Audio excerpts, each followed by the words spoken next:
Ladies and gentlemen, tonight I want a brief preface to the prayer. I think it would be helpful for when you hear the prayer. When you invite individuals like myself to come and offer an invocation, you have the right to expect that we're not coming just as a human being individually giving you our ideas, our thoughts, but that in some way we are an open conduit to the gifts that God has for you as you serve the community. And that word is discernment. And this is what I'm going to be praying for tonight. As I've discerned in the past, once I felt God say, don't ask for anything, but to tell the council members, thank you. And I felt a little awkward doing that, but in obedience, I hope it was a benefit to you. Last time I was here, I had discerned that I was to pray for all the civil services, and especially for public safety. And it happened to be the evening that you inducted 2 new young officers into the force. And some might have thought I added that prayer at the time, but in fact, God had given me the foreknowledge to know that that prayer was going to be needed. So discernment takes us beyond our human capabilities. And this is what I'm going to ask God to bestow on each of you. And Father, I do this in obedience to you. I do it in a spirit of thanksgiving for my brothers and sisters here and the tremendous responsibility that they have assumed in your name. And I pray that they will have wisdom to discern that which is not immediately available to the 5 senses, but to discern, to know wisdom, to have good stewardship that goes beyond the immediate knowledge presented, and discernment always to detect when there is any insincerity in what is being presented to them. And I ask this in the name of our Lord Jesus Christ. Amen. Amen. Amen. Thank you, Mr. Hanson. With that, I'll call the meeting to order and ask that you please rise and join us in the Pledge of Allegiance. I pledge allegiance to the flag of the United States of America and to the republic for which it stands, one nation, under God, indivisible, with liberty and justice for all. Thank you. Rose, would you call the roll, please? Councilmember Boger? Here. Councilmember Wagner? Here. Councilmember Greenlee? Here. Councilmember Lindsay? Councilmember McDaniel? Here. Councilmember Shoemaker? Here. Councilmember Corsi? Councilmembers Corsi and Lindsay let us know that they would not be in attendance this evening. Mr. Mayor, I ask unanimous consent that we excuse Council Members Lindsay and Corsi. Hearing no objections, so ordered. Are there any amendments to the agenda this evening? Okay, hearing none, the agenda will stand as it is. Our first order of business this evening is a presentation. Mr. Morris, would you meet us up front? Mr. Mayor, Council, thank you for inviting me here tonight with Mr. Morris here to my left. It's not very often we get to recognize somebody that's served 37 years with the fire department or with the city at all. Rod's been with the department, I think you said since August 13th, 1979. 1979 was a long time ago. Jimmy Carter was president. It was the year that Apocalypse Now came out in the movie theaters, and it was also the year that I entered 2nd grade, Rod.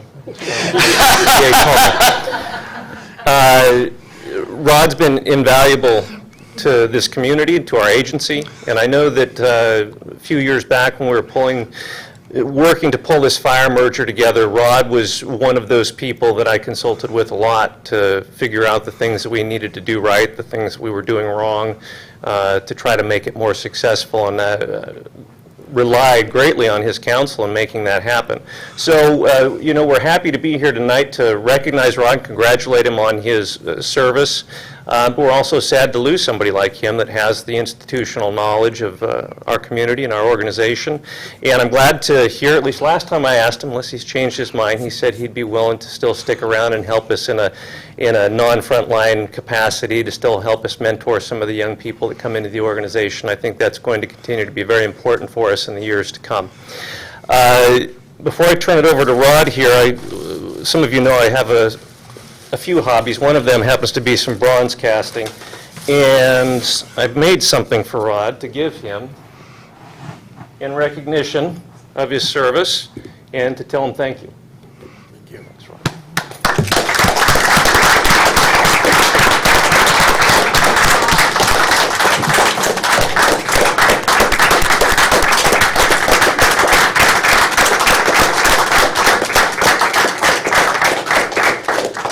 Oh my, that's a good photo. How did the likeness come out?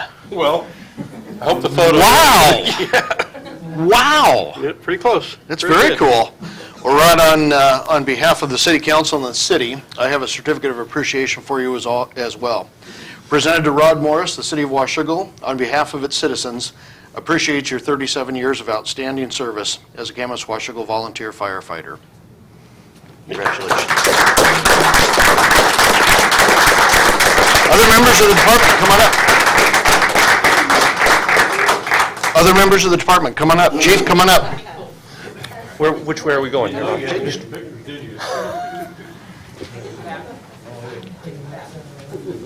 my goodness. Stand back in the end. Make sure you got backup on these comments. Somebody lift Jake up. Whoa, okay, you're blocking Schumacher. Somebody is. Is Jake standing up? And this gentleman on the end, okay. Okay, hey, oh wow, you look really good. That's a good looking team. Oh, and then I think Rosalind stakes them. We'll do the love together paparazzi. And we do a vertical, oh, that's right, Nettie wants to take photos too. I'm just, Oh, no, just the one. we'll do two more. One, and here we go. Excellent, oh, let me do the bonus one. Okay. Now, I have one for the website, video. Rod, after 37 years, I got to believe that everybody standing up here, you've had a role in training, including the chiefs. I wouldn't say that, but Ah, we've all trained together. Okay.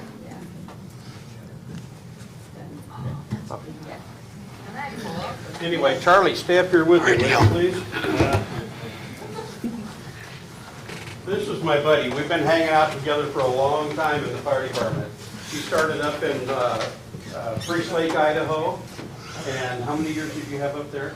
I have 13, And then here? 26.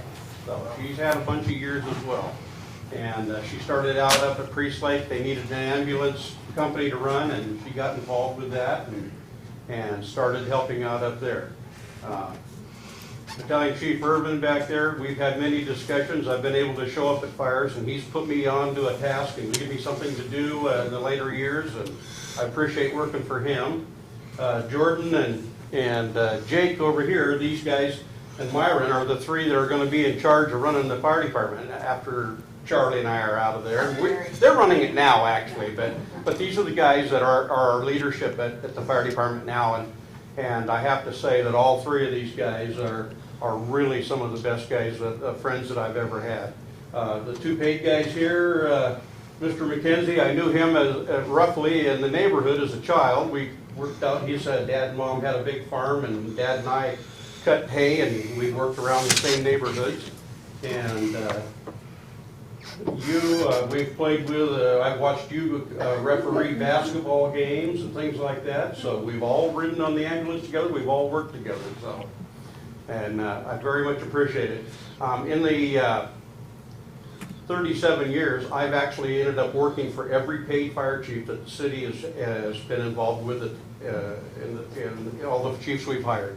Ron was the last one here for the fire, for Washougal Fire, and then Chief Swinhart is the new chief for all of us, but we've had 5 total, and I worked for all of them, so it's a good feeling. They've all done their share of things of adding to my knowledge about the fire department, and I wouldn't trade it for the world. In fact, I think Charlie and I kind of feel like the same, that we would wonder why there's not a lot more people that are volunteers, because we did it for giving back to our community instead of a career, and that's nothing against people that are going for a career.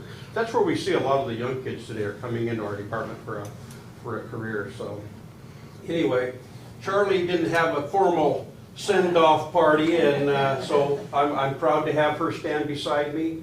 And we actually work together now at the high school teaching 9th grade CPR. So I appreciate that. She's allowed me to come on to her team and help her out up there. And she just sent me paperwork the other day to be even deeper involved in her first aid CPR. So I'll be able to help her, but if she has something that comes up, I'll be able to fill in for her. So, but all of these people have had impacts on my life. Molly Kosten and I were on city council together, and when her husband was passing away, I helped her with him. And it was just the things that I've been able to do that were associated with the fire department. I never would have ever dreamed that I could do all of those things and be associated and work with so many good people. Sean and Annie and I have all become friends with my wife Nettie, and she's back here, my biggest supporter. And Mom and Dad are in the back, and this is the first retirement, because I finished working at Tidlands, but I got laid off. So this is my first official retirement party. So anyway, it's been a good time. I wouldn't trade it for the world. And you got anything you want to say about your life in the fire department? I'm cash flow member. Yeah, well, we know about that too. But anyway, thank you very much. I appreciate it. I had a total of 37 years in the fire department. I had 16 years on city council, and I'm still on the Civil Service Commission. So I got involved in. Last call. Oh, the last call that we went on, we had a friend living with us in our home, and last Wednesday, 2 Wednesdays ago now, 2 Wednesdays, I came home from Fire Drill, and Kirby went to bed in the other bedroom, and all of a sudden we heard him holler out, and we both went down to the bedroom, and he died in our home 2 weeks ago. Great guy. We've had lots of things to say and do and be with him. So my last call was one of those that in a small community, you just never know when it's going to be your turn to answer that call to somebody that you know or love and want to be around. And I helped with Charlie's husband who passed away, and Molly's. And so it's just been one of those things that I wouldn't have traded it for the world. But been a good time and good career for me. So thanks, everybody. Thank you, Rod. Congratulations.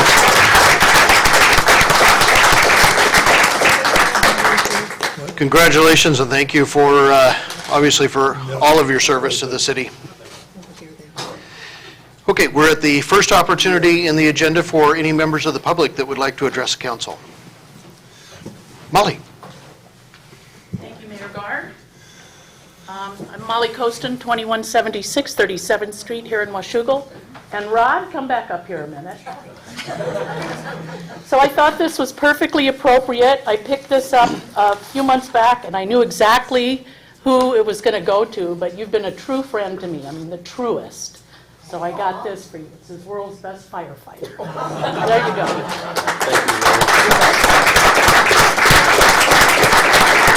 Nice. Anyone else that would like to address council? Or Rod?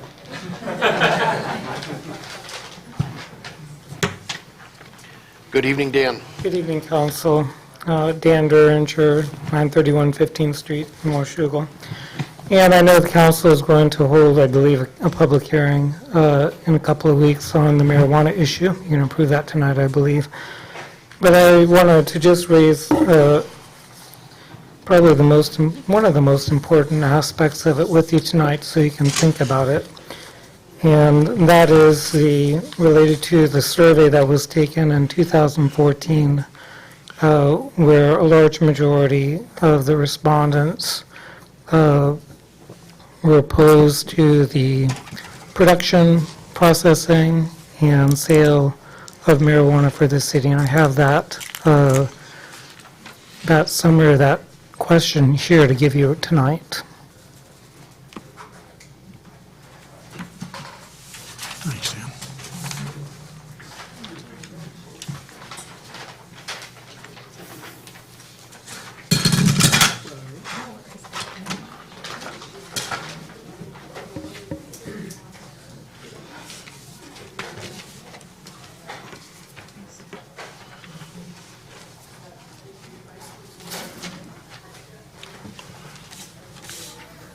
as you can see in that survey in 2014, the question was asked of the citizens of Washougal, their position on the production, processing, and sales of marijuana in the city. And on production, 38.4 said yes, 59.9 said no. Marijuana processing, 38 said yes, and 60.3 said no. And on retail sales, 41.8 said yes, and 56.7 said no. And if you're not aware, the Superior Court Judge Culpepper in the Fife case, when Fife wanted to prohibit sales, indicated that even though Washington State did pass the initiative for marijuana in the state, he made note that it didn't necessarily mean that people wanted to have it in their own jurisdictions.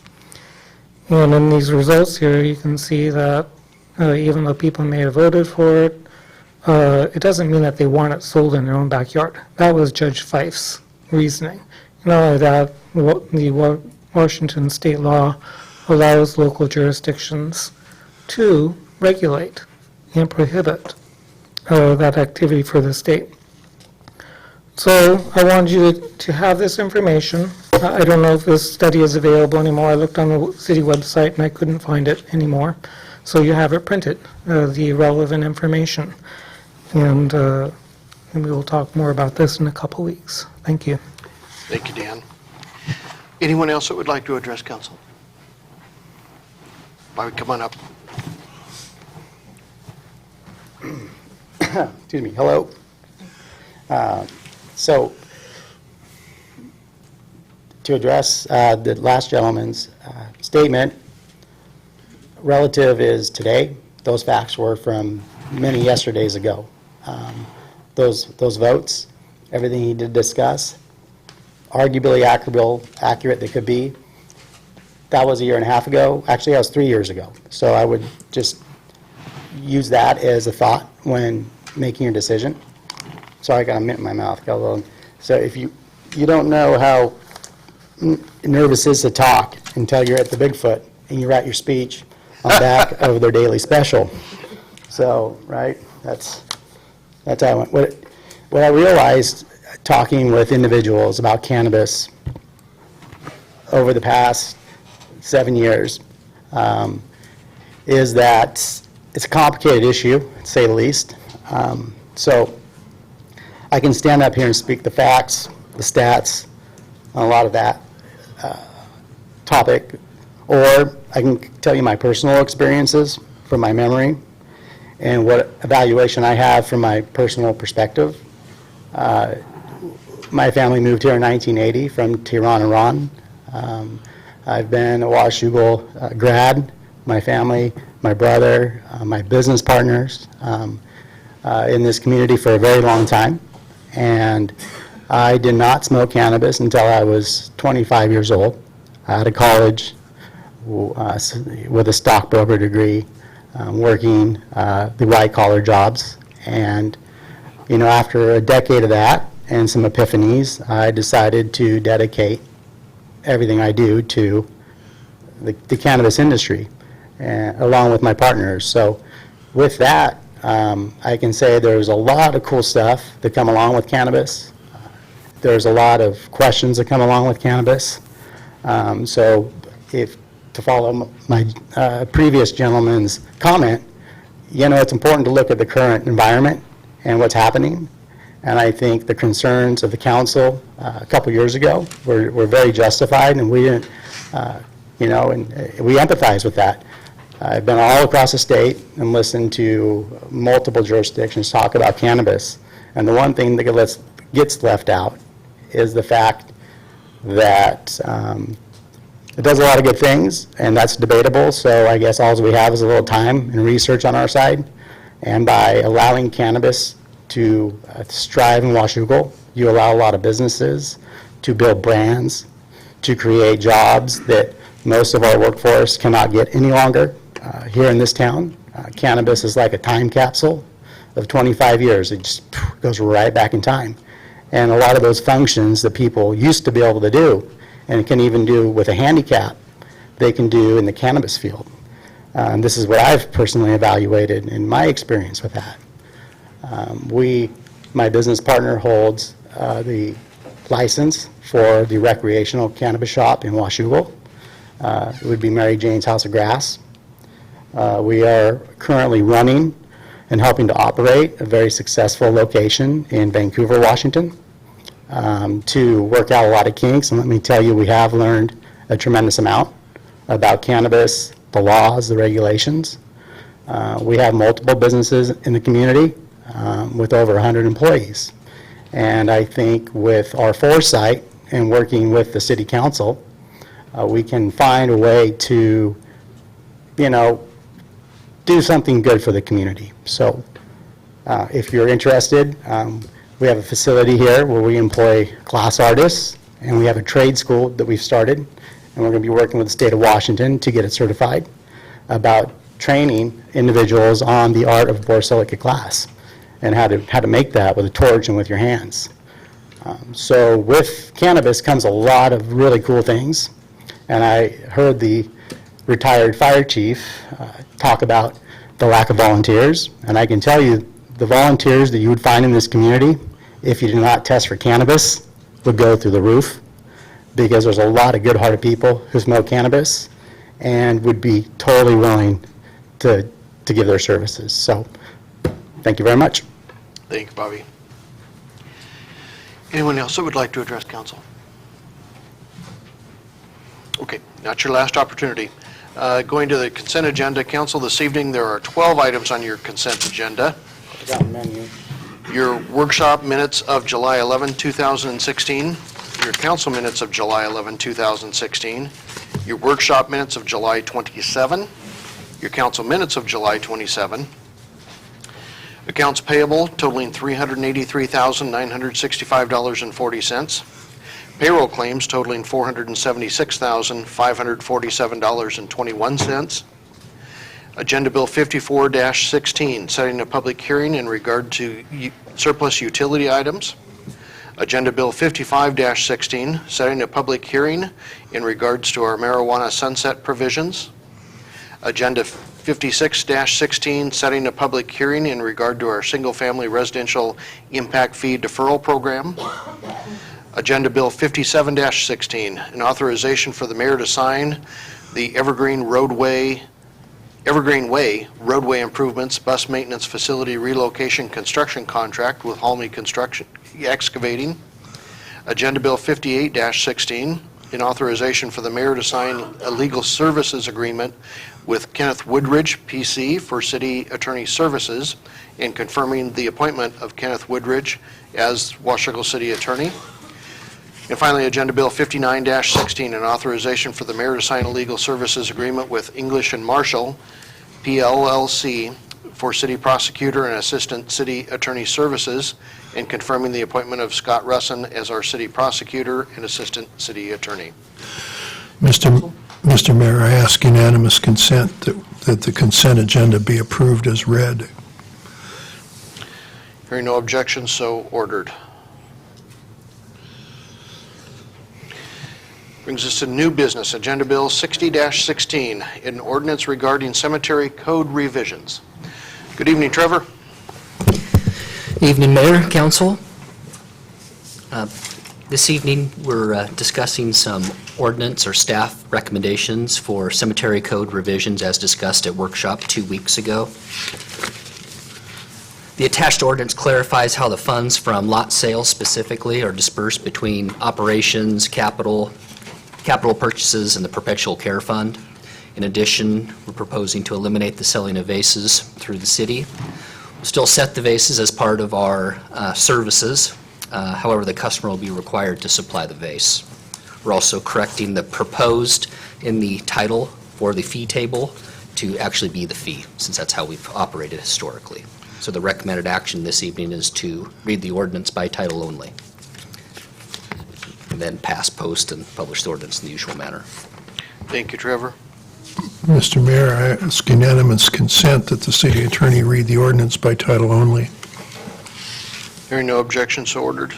An ordinance amending Washougal Municipal Code 2.44.050, 2.44.060, and 2.44.090 regarding the cemetery.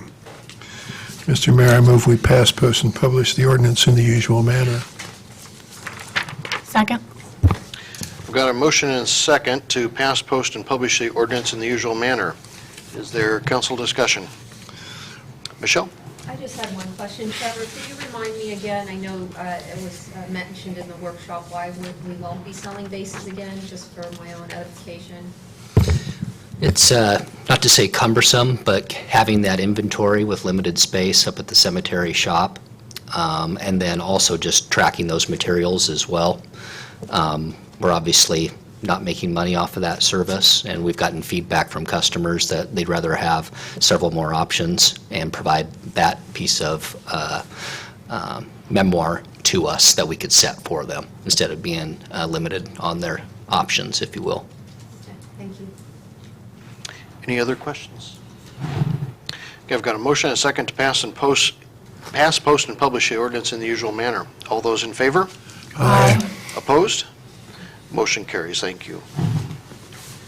Brings us to Agenda Bill 61-16, an ordinance and public hearing related to transportation, assuming the Washougal Transportation Benefit District Number 1, repealing Chapter 3.99 of the Washougal Municipal Code and providing for severability and establishing an effective date.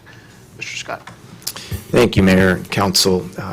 As was covered at your work session 2 weeks ago, but as by way of reminder, last year in the spring, the council adopted an ordinance that established a citywide transportation benefit district that was pursuant to statute.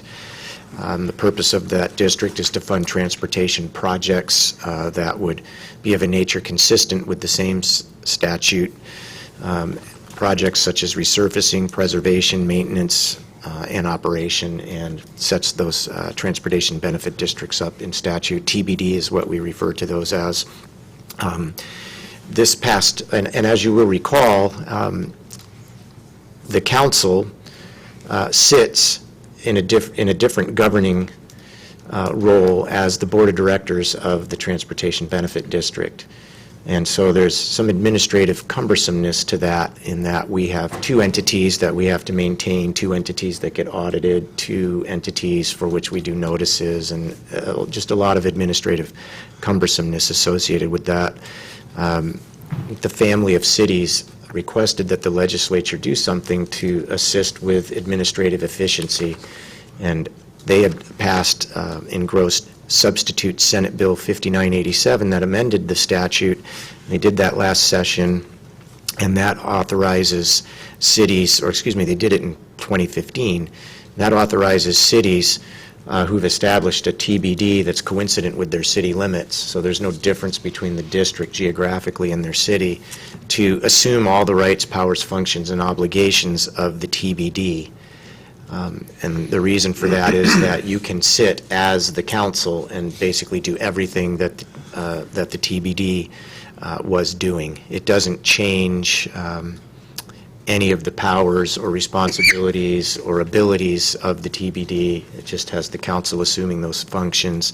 And then you don't need the ordinance that establishes all of that, and you don't need the code section that does that. A number of cities have done that across the state because it makes sense for administrative efficiency. So it's our recommendation that we take advantage of what the legislature did for the purpose of administrative efficiency, and that you find it's in the public interest and welfare for the city to assume those rights, powers, immunities, functions, and obligations of the TBD. The statute requires that you hold a public hearing, and first you had to pass a resolution of intent, which you did 2 weeks ago. We duly noticed this hearing twice, as was required at special notice provisions. And so the recommended action this evening is that you hold the public hearing, and then after the hearing, read the ordinance by title only, and then pass, post, and publish the ordinance in the usual manner. Thank you, David. With that, I will open the public hearing and ask any members of the public that wish to speak to the item to please step forward and give your name and address and your testimony. Second call for any members of the public that would like to speak to Agenda Bill 61-16. This is the third and final call for any members of the public that would like to speak to Agenda Bill 61-16, an ordinance relating to transportation in the Washougal Transportation Benefit District. Okay, I will close the public hearing. Council? Mr. Mayor, I ask unanimous consent that we read the ordinance by title only. Hearing no objection, so ordered. An ordinance relating to transportation, assuming the Washougal Transportation Benefit District Number 1, repealing Chapter 3.99 of the Washougal Municipal Code, providing for severability and establishing an effective date. Mr. Mayor, I move we pass, post, and publish the ordinance in the usual manner. I've got a motion and second that we pass, post, and publish the ordinance in the usual manner. Any council discussion? All those in favor? Aye. Opposed? Motion carries. Thank you. That brings us to the second opportunity in the agenda for any members of the public that would like to address council. Okay, moving down to Mayor's report, the only item that I have for you, and it is no longer news, is the official confirmation in our letters from the State Auditor's Office that we received a clean bill of health and no findings and no management letters in our just finished state audit. So, items from council members. Brent? Michelle? The only thing I have is I will not be here at the next council meeting, so I request that I'm excused. I'll be on the East Coast. The Parks Board meeting that we had this last Monday, they talked about numerous opportunities to get out and help build the skills course. I didn't get out there, but I know they're having some fundraising events in the future. The 19th of August was mentioned. That's for the pump track over at Hamlet Park. And they also mentioned the Washougal Arts Festival that's coming up on the 13th of August. And the next Parks Board meeting is 7 September at 3:30 p.m. And I know they said it's going to be in a park, but I don't recall which one. So I'll try and, I would just say check the calendar. It's at one of the local parks. That's all I have. Paul? There was an RTC meeting the 2nd of this month. There really wasn't anything controversial at all. In the normal sense of things, there's a bit of a sticky wicket in terms of the way that Social Security payments were collected and that there was not a contract put in place as were required by law in 1990, so there's some cleanup work on that, and it's not really controversial unless you're an employee of the RTC, so pretty almost dull meeting. We were out early. That's pretty much it. Either the mayor or Rose, how much money did we raise for refuel? It was over $11,000. $11,000. Congratulations, thanks to all. Well, thanks for everybody that contributed to that, and to the class of 76 for matching so much of it. Jennifer? Just also want to reiterate the Arts Festival coming up this Saturday, and there's a concert also at the Port that evening. And that's all I have. Thanks. David? Public Safety Committee meeting Monday the 15th, noon, here in Chambers. Rose, are we covered for that? Fantastic. Thank you very much. Public invited. It's a quick meeting. I would entertain a